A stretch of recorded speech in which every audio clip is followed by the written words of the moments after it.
Olá pessoal, tudo bem? Nós vamos continuar na sequência de discutirmos a reforma da Previdência, a Emenda Constitucional 103, em comemoração aos 3 anos da sua vigência. O tema de hoje é princípios da Emenda Constitucional 103.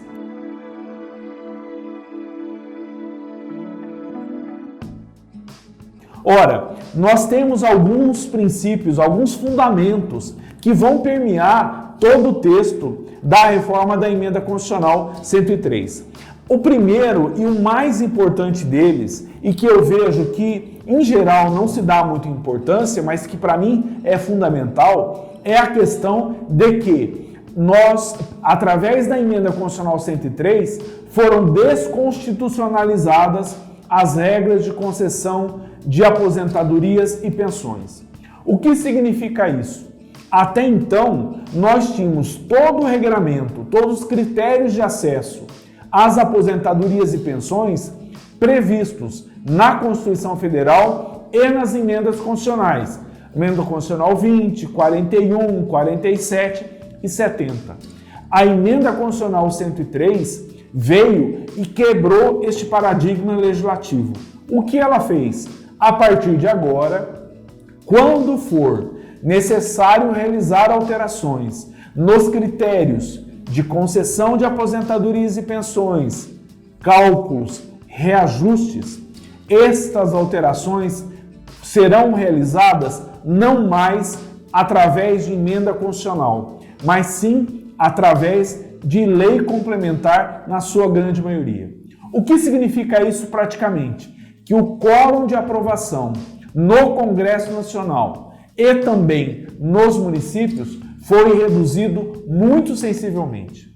Para aprovação de emendas constitucionais, há necessidade de voto favorável de uma quantidade muito significativa de deputados, o que nas leis complementares há uma redução muito significativa disso, o que facilita extremamente para o governo, seja ele qual for, a aprovação destas alterações. Este aspecto é fundamental. Tanto é que é fundamental que nas reformas da Previdência dos municípios deverá constar na lei orgânica, entre aspas, a Constituição Municipal, apenas a idade mínima de concessão de aposentadoria.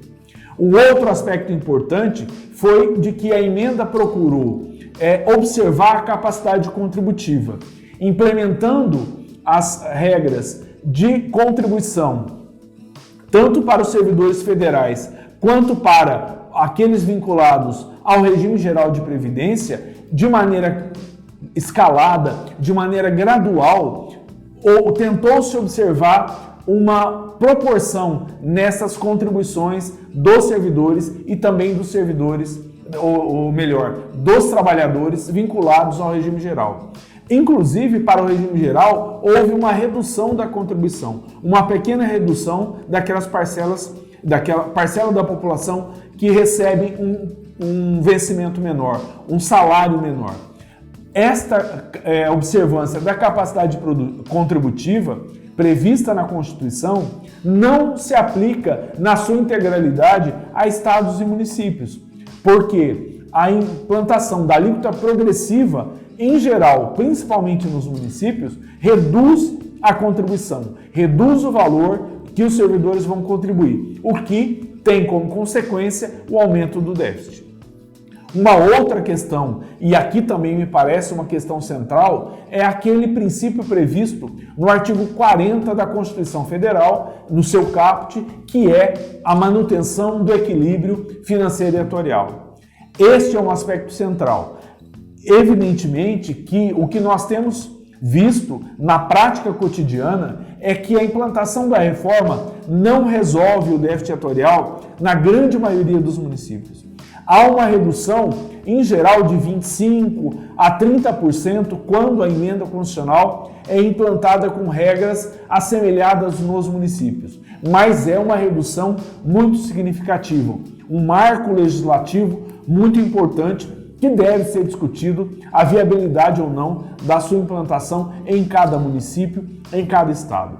E uma outra questão que não estava previsto inicialmente no texto inicial encaminhado para análise do Congresso Nacional foi, e isso nos interessa muito particularmente, a exclusão de estados, Distrito Federal e dos municípios.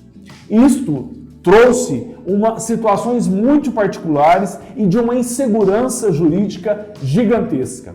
Eu costumo sempre dizer, nas capacitações que nós fazemos, ministramos aí Brasil afora, de que este fator fez com que nós tivéssemos hoje no país vigente duas constituições.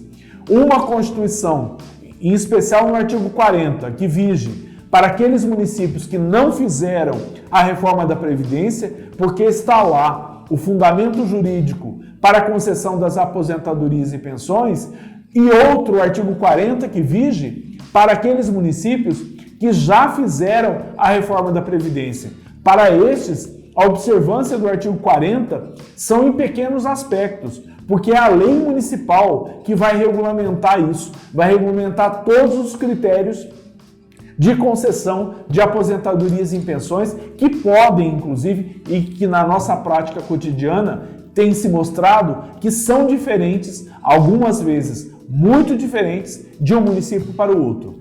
Isto trouxe uma insegurança jurídica muito grande e uma dificuldade para os servidores entenderem estes critérios. Vou dar um exemplo prático aqui na nossa região.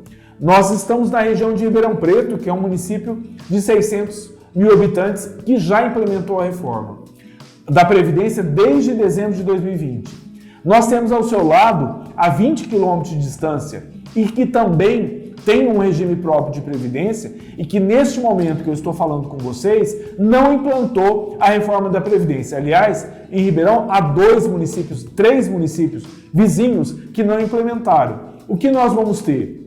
Imaginem comigo, uma professora que é professora em Ribeirão Preto e que acumula cargo em outros municípios ali da região a 20 quilômetros de distância, há um regramento que ela deve observar já com a reforma em Ribeirão Preto e nos municípios que eu estou me referindo a 20 quilômetros de distância, que ainda não implementou a reforma, o critério é completamente outro, é completamente diverso. As regras de concessão, de cálculo de benefício é completamente diverso.